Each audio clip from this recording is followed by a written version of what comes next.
গরমের সময় এইভাবে বাড়িতে আম পানার শরবত বানিয়ে নিতে পারেন। খেতে ভীষণই সুন্দর হয়। কথা দিচ্ছি দোকানের স্বাদকেও হার মানাবে। আমি এই আম পানার শরবত বানানোর জন্য ৩ টি বড় সাইজের কাঁচা আম নিয়েছি। আর আমগুলি ভালোভাবে ধুয়ে প্রেসারের মধ্যে জল দিয়ে ২ টো সিটি দিয়ে সিদ্ধ বসিয়ে দেব। আমি সুপর্ণা শ্রীয়ের রান্নাঘরের সব্বাইকে অনেক অনেক স্বাগত জানিয়ে আজকে ভিডিওটি শুরু করছি। আমগুলি সিদ্ধ করে নেওয়ার পর ঠান্ডা করে নিয়েছিলাম। তারপর আমের খোসাগুলি ছাড়িয়ে নেব। এই আম পানার শরবত গরমের দিনে খেতে ভীষণই সুন্দর হয়। আর বাড়িতে যদি এইভাবে বানিয়ে নেন, এর টেস্টটা ভীষণ সুন্দর হয়। আর এইভাবে বানিয়ে ২ মাস পর্যন্ত ফ্রিজে রেখে দিতে পারেন। বাড়িতে কোনো অনুষ্ঠান কিংবা লোকজন আসলে খুব সহজে বানিয়েও দিতে পারেন। এছাড়াও সামনে জামাই ষষ্ঠী আসছে। এগুলি আগে থেকে বানিয়ে রাখলে, কারণ জামাই ষষ্ঠীতে প্রচুর জোগাড় থাকে, আগে থেকে বানানো থাকলে হঠাৎ করেই কিন্তু এগুলি পরিবেশন করতে পারবেন খুব সহজেই।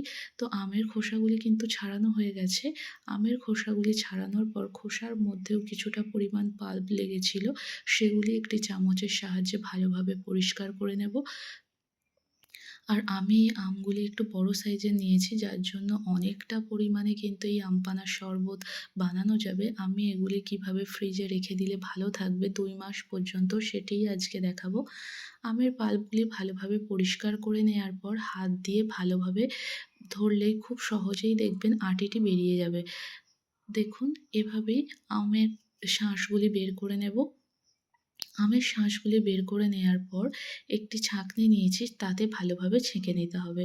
কারণ সব আম তো সমান হয় না, কিছু আমে বেশি পরিমাণ আঁশ থাকে ছেবড়া মতো, সেগুলি যাতে মুখের মধ্যে না পড়ে তাই ভালোভাবে ছেঁকে নিতে হবে। কিন্তু এই আমটির মধ্যে একটুও ছেবড়া ছিল না, তাও আপনাদেরকে বোঝানোর জন্য আমি একবার আমটি ভালোভাবে ছেঁকে নিচ্ছি। আমটি ছেঁকে নেয়ার পর গ্যাস জ্বালিয়ে কড়াইটি গরম করতে দেব। তারপর আমের শাঁসটি কড়াইতে ঢেলে দেব। আমের শাঁসটি বের করার পর এভাবেও কিন্তু পরিবেশন করা যায়। তবে যদি সেই দিনের জন্য বানান, সেই দিনের জন্য। আর যদি মনে করেন যে আমি ফ্রিজের মধ্যে সংরক্ষণ করব, তবেই কিন্তু এই প্রসেসটা করতে পারেন। আমটি খুব ভালোভাবে কড়াইতে কিছুক্ষণ নাড়াচাড়া করার পর প্রথমে আমি ১ টেবিল চামচ সাদা নুন দিলাম, ১ টেবিল চামচ বিট লবণ দিলাম। দেওয়ার পর খুব ভালোভাবে মিশিয়ে নিতে হবে। এখানে আমের পরিমাণটা যেহেতু অনেকটাই বেশি ছিল, তাই আমি সেই পরিমাণ অনুযায়ী নুনটি বললাম। এবার আপনাদের স্বাদ অনুযায়ী এখানে নুন ব্যবহার করবেন। আর এখানে আমি ১ কেজি চিনি দিয়েছি মিষ্টির জন্য। আর আপনারা যে পরিমাণ মিষ্টি খেতে চাইছেন সেই পরিমাণে মিষ্টি ব্যবহার করবেন। মিষ্টি দেওয়ার পর দেখবেন একটি চকচকে গ্লেজি ভাব, ক্রিস্টাল ক্লিয়ার যখন হয়ে আসবে, এই সময় আমি কিন্তু দিয়ে দেব ২ টেবিল চামচ পাতিলেবুর রস। আমি এটি ১ সপ্তাহের জন্য রাখবো, তাই আমি এখানে পাতিলেবুর রস ব্যবহার করছি। যারা ২ মাসের জন্য সংরক্ষণ করতে চান, ২ টেবিল চামচ ভিনিগার দিয়ে কিছুক্ষণ ফুটিয়ে নামিয়ে ঠান্ডা করে নেবেন। আর মশলা বানিয়ে নিচ্ছি আমি এখানে ১ টেবিল চামচ জিরে আর 1/2 টেবিল চামচ মরিচ ভালো করে ভেজে নিয়েছি। ভেজে নিয়ে হামানদিস্তায় আধ ভাঙা করে গুঁড়ো করে নেব। আর যদি ঝাল খেতে পছন্দ করেন, এখানে কয়েকটা শুকনো লঙ্কা ব্যবহার করতে পারেন। তো আজকে আমি ৫ গ্লাস মতো আম পানার শরবত বানাবো, তাই এখানে বড় চামচের ২ চামচ মতো আমি শাঁসটি যেটি বানিয়েছি সেটি নিয়ে নিয়েছি, আর ১ চামচ পাশে বাটিতে রেখেছি, যদি প্রয়োজন হয় নেব। তারপর জল মেপে নিয়েছি, এবার ভালোভাবে মিশিয়ে নেব।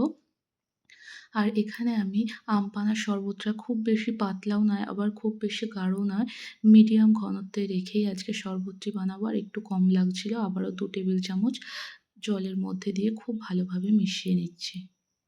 ভালোভাবে মেশানো হয়ে গেলে কিছুটা পরিমাণ বরফ দিয়ে দেব এই শরবতের মধ্যে। দেওয়ার পর যে ভাজা মশলাটি বানিয়েছিলাম, সেই মশলাটি দিয়ে দেব।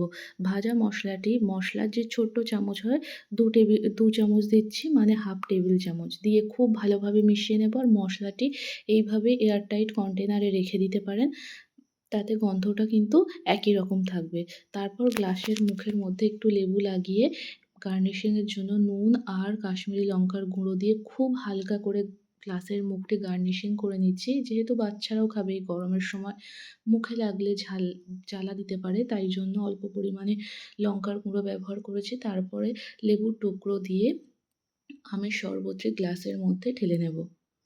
আর আমি এখানে আগে থেকে পুদিনা পাতা ভালো করে মিক্সির মধ্যে পেস্ট করে রেখেছিলাম, সেটি কয়েক টেবিল চামচ শরবতের মধ্যে দিয়ে পরিবেশন করব।